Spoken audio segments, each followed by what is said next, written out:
Have you ever read a mystery that suddenly turned into two mysteries at once? One on the page and one in real life?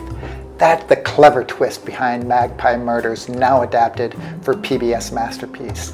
Today, I'm diving into how the series stacks up, what worked beautifully, and what dragged a little bit, and why Lesley Manville just may be the best reason to tune in. If you've ever argued about whether Thursday Murder Club should have been a series instead of a movie, or compared Atticus Pünd to Poirot, you are in the right place.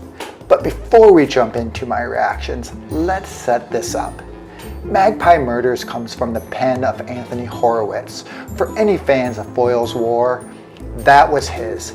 He was also one of the main writers for Midsomer Murders and Poirot, which isn't surprising, but more about that later. This is his clever, layered story about a mystery within a mystery. We follow Susan Ryeland, a sharp editor who gets drawn into solving the murder of her star author while piecing together the fictional detective case inside the unfinished novel. And that's the real charm of Magpie Murders. It's not just one puzzle to solve, it's two. And that double-layered structure makes it stand out from your standard cozy. But let's talk about Lesley Manville, because she is the anchor here. She plays Susan with this perfect balance, and I'm not gonna lie, I crushed a little on her during her performance. She was that good. She's not your cookie cutter sleuth. She's a professional who's caught up in a literary drama that turns deadly and is just stumbling her way through it like in a totally real way. Basically, if Susan Ryeland didn't work, the whole thing would fall apart. Fortunately, Manville absolutely carries it. She reminds me a little of how Jill Wagner grounds Mystery 101, smart, curious, and persistent. Manville brings that same steady presence, and that's what makes the series click. Now on to the book within the movie.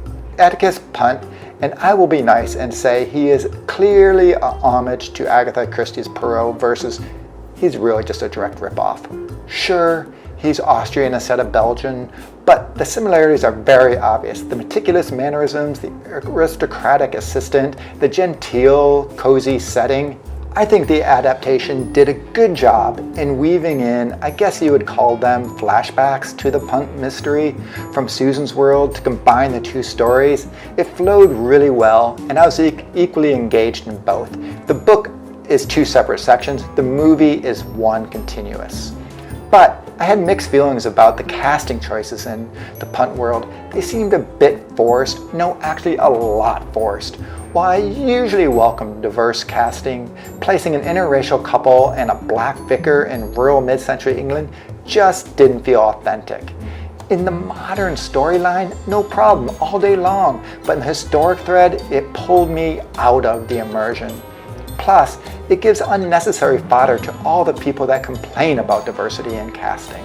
Still, what I loved is that Atticus Pünd's sections really did capture the feel of a Christie, and I love Agatha Christie mysteries. Adaptations are always tricky, but the advantage here is that Horowitz adapted his own novel, so the story largely stays faithful. Just like in the books, the mystery, heck, both mysteries, are well conceived. I solved Susan's mystery, but I was stumped by Pünd's. Horowitz did a great job reviewing the misdirecting all the way through the series. The pacing mostly worked, though like a lot of PBS mysteries, there were a couple points where it did slow down in the middle, but all in all, it wasn't bad enough that I caught myself checking out my phone or, just checking out. And then there's the ending. Just like in the book, I thought it was over the top that Charles would realistically think he could murder Susan and get away with it without raising eyebrows. I didn't like it in the book, and I didn't like it in the movie. Another thing I didn't love was the whole Pünd ghost talking to Susan.